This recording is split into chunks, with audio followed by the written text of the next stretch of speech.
So Hindu civilization, it's the oldest surviving civilization on Earth, and there's evidence for its existence, spanning tens of thousands of years and right across the globe. Of course, there were other ancient civilizations as well, the Mayans, the Aztecs, the ancient Egyptians, the Persians, but they were all wiped out. Only Hindus survived, the only ancient civilization that survives. And it's important to celebrate that survival because, of course, it means that at least some knowledge still remains today, and the practices, many of the practices are still alive today. But that survival hides a very ugly truth. And that is that the same forces that destroyed the Mayans, the Persians, the ancient Egyptians, they also wreaked terrible damage on Bharat and on the Hindu civilization. So yes, Hindus survived, but it came at a very high cost. And there are, of course, many sort of popular narratives out there to try and almost excuse the Hindu genocide or even to deny it. And you may have been taught some of this in school. And it's what's reflected in Bollywood and other places. And it's important to realize that these narratives, they were created with an agenda. They're not objective. Now, there has been some very good research done to understand the extent of the Hindu genocide by, sadly, a relatively small number, but very dedicated individuals and people like Conrad Elstji, Francois Gauthier-ji, Stephen Knapp, an organization called Ishitva Dharma Sansthapan Foundation very recently. They have been collating all of the evidence of different epochs of genocide throughout the last 1,000 years of Hindus and trying to come up with like a total figure. And the consensus is it's certainly in the hundreds of millions, and that's a conservative estimate. And of course, on top of that, you have hundreds of millions more Hindus who have been raped, who have been forced to flee, who have been tortured, who have been forced to convert to Abrahamic religions. And all this began with the Islamic invaders, roughly the 11th century is when they were really giving it some. And their main mode of destruction, it was and of genocide, was physical destruction. It was killing, it was raping, it was destroying temples, it was burning down libraries. So a lot of destruction actually you can see today still in Bharat with your own eyes. And when people are researching these eras of Hindu history, you only have to look at the records of the perpetrators to get the figures to understand the extent of all of this genocide and destruction.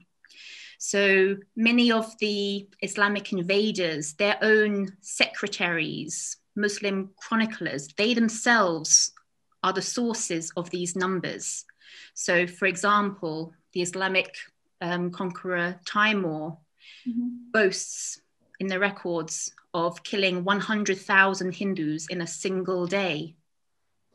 Or the Bahmani sultans who make the record that they have a target of killing 100,000 Hindus a year, spanning a roughly 200-year period.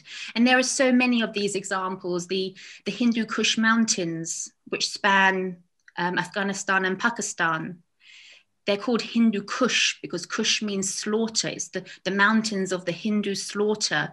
And there are descriptions of there being such a rapid extermination of Hindus there that literally Hindu blood would flow down the mountains.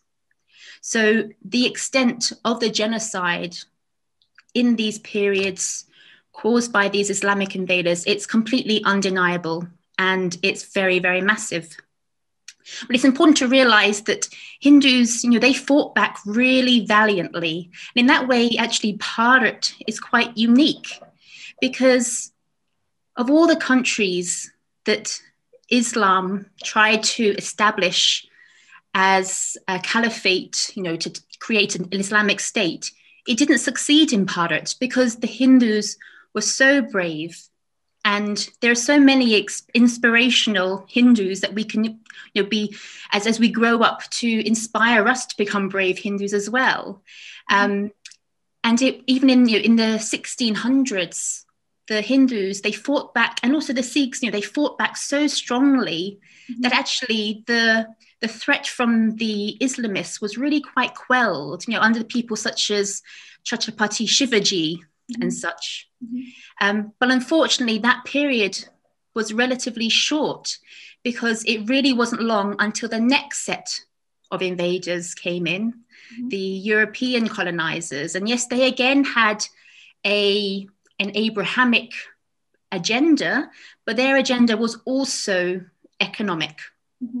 And the evidence shows that at least tens of millions of Hindus were killed by the British through the Portuguese Inquisition, the British labor camps, the different famines that were caused by Churchill, firing on peaceful protesting women and children, and then massacres by the Muslim League under the British watch. So the Noakhali massacre, the Mopla massacre, Direct Action Day.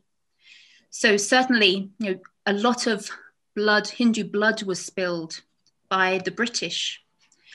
But it's important to realize that genocide isn't necessarily just about physical killing, because the Merriam-Webster dictionary definition of genocide is it's the destruction and the deliberate and systematic destruction of a racial, political, or cultural group. So it's not just about killing. You can destroy a cultural group in other ways. For example, cultural genocide. And this is where the European colonizers were very cunning and actually very effective in enacting genocide, not necessarily just through killing.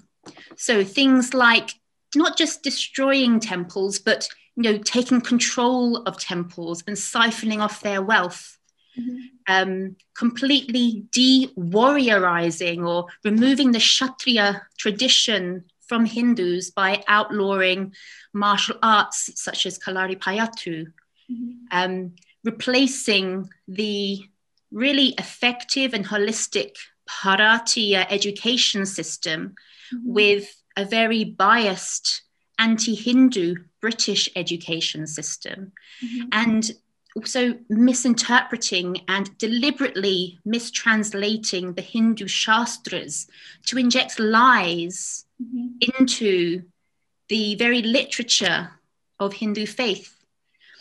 So they were very effective at this cultural genocide as well as physical killings. And of course, this genocide, it's continuing. We're 72 years into India's independence now, but we still see this genocide carrying on.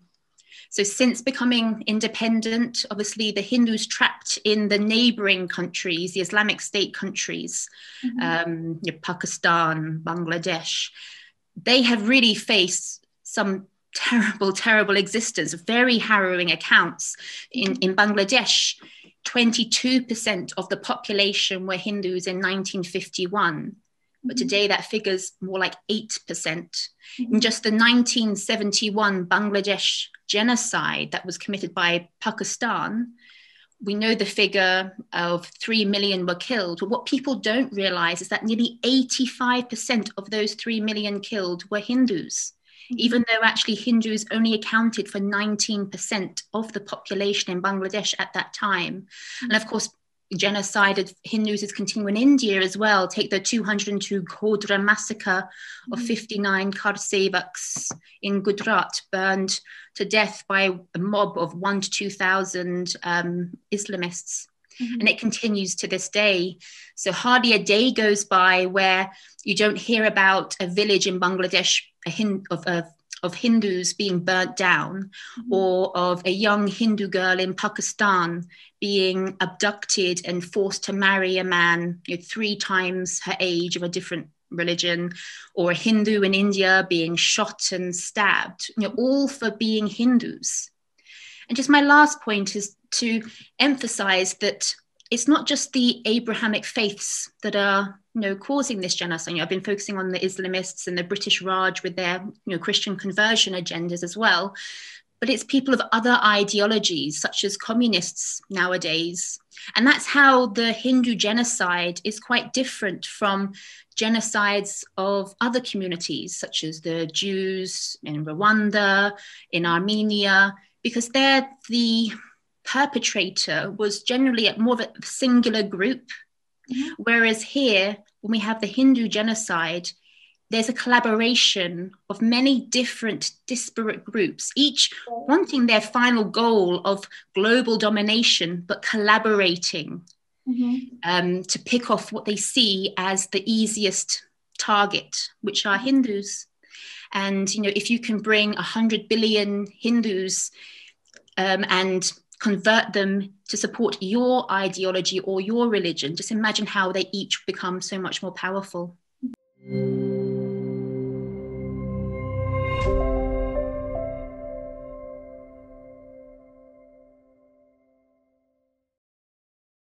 Please remember to subscribe to us and switch on the notifications for this channel. For our other social media links, more content, and to support our work, please visit citti.net.